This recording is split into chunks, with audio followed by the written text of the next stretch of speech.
জীবনে এমন এমন সময় আসে, না চাইলেও সেই সময়গুলোর মোকাবিলা করতে হয়। আমরা কিছু কিছু সম্পর্ক টিকিয়ে রাখার জন্যে অনেক কিছু করে থাকি, কিন্তু ওই যে ভাগ্যে না থাকলে সেগুলো টিকিয়ে রাখা যায় না। আমরা যখন সম্পর্কে আসি তখন যেমন হাসি খুশিভাবে গ্রহণ করি, সেভাবে যখন সম্পর্ক ভেঙে যায় তখন কেন আমরা হাসি মুখে গ্রহণ করতে পারি না? হ্যাঁ জানি, স্মৃতিগুলো মুছে ফেলা যায় না, তা বলে এমন অভিনয় যে কাউকে ছাড়া বেঁচে থাকা যায় না। যারা একসময় স্বপ্ন দেখায়, বলে আমি তোমায় ছাড়া বাঁচবো না, তারাই কত সুখে থাকে। তাদেরকে ছেড়ে আমরা কেন পারবো না?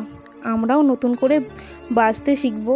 হয়তো কষ্ট হবে নিজেকে মানিয়ে নিতে, দিনের শেষে কেউ কারণ নয়। যেখানে নিজের অন্ধকারে নিজের ছাওয়াই পাশে থাকে না, সেখানে তুমি অন্য কারোর আশা কি করে রাখো? আমাদের ভবিষ্যতে কি হবে সেটা আমরা সত্যিই জানি না, কিন্তু আমাদের বর্তমানটাকে নিয়ে আমাদের বেঁচে থাকতে হবে। কিন্তু বর্তমানে মানুষটাই যদি সঠিক না হয়, তখন একটা সময় নিজের বাঁচার আশাটাই চলে যায়।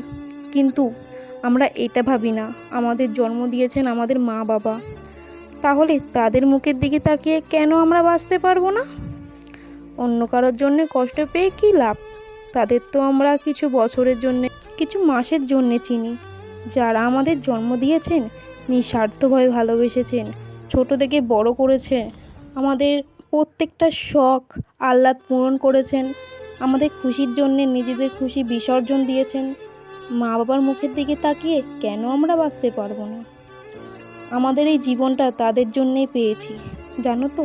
এই জীবনে আমাদের অনেক কিছু শিখিয়েছে। সত্যি বলতে, মানুষকে খুব তাড়াতাড়ি বিশ্বাস করে ফেলি, জানি না কেন।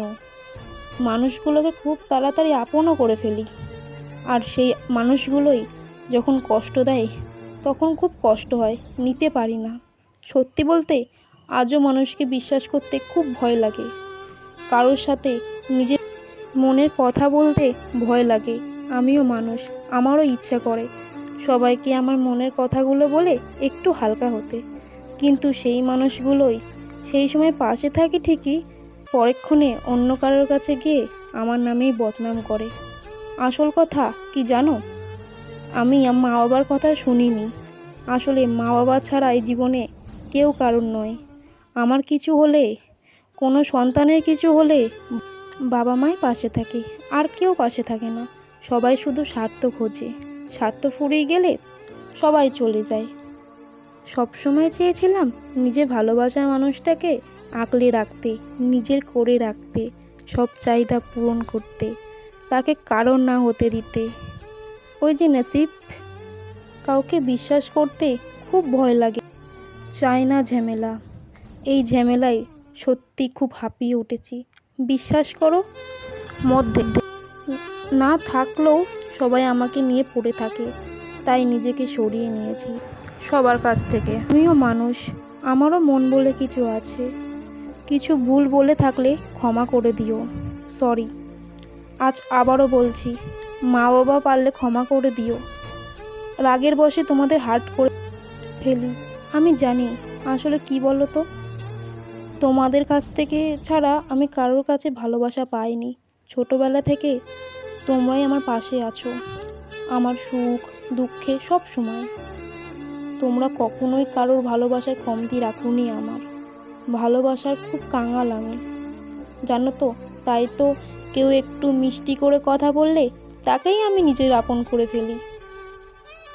আমার রাগ অভিমান একমাত্র তোমরাই বোঝো, তাই তো তোমাদের ওপর রাগ দেখাতে পারি, আর কারোর ওপর না। কিন্তু আজ এমন একটা পরিস্থিতির মধ্যে চলে গেছি, না পারছি বেরোতে, না পারছি সরে আসতে। আমার জীবনে মা বাবা কতটা ইম্পর্টেন্ট তা কখনোই বলে বোঝাতে পারবো না। একমাত্র আমি মা বাবার জন্যই বেঁচে আছি। সেরকম একজন ছিল, আর সে বুঝলো না। বুঝবে তো ঠিকই, সময় থাকতে মানুষ মূল্য দিতে পারে না। আমি সত্যি খুব হ্যাপি, কারণ এটা ভেবে বেশি টাইম নেয়নি, খুব কম সময়ের মধ্যে আমাকে বুঝিয়ে দিয়েছে আমি তোমার কেউ না। হ্যাঁ, একটু কষ্ট হয় ঠিকই, নিজেকে মানিয়ে নিয়েছি। আমি কোনোদিনও হতে পারবো না তোমার, এটা আমাকে বুঝিয়ে দিয়েছো।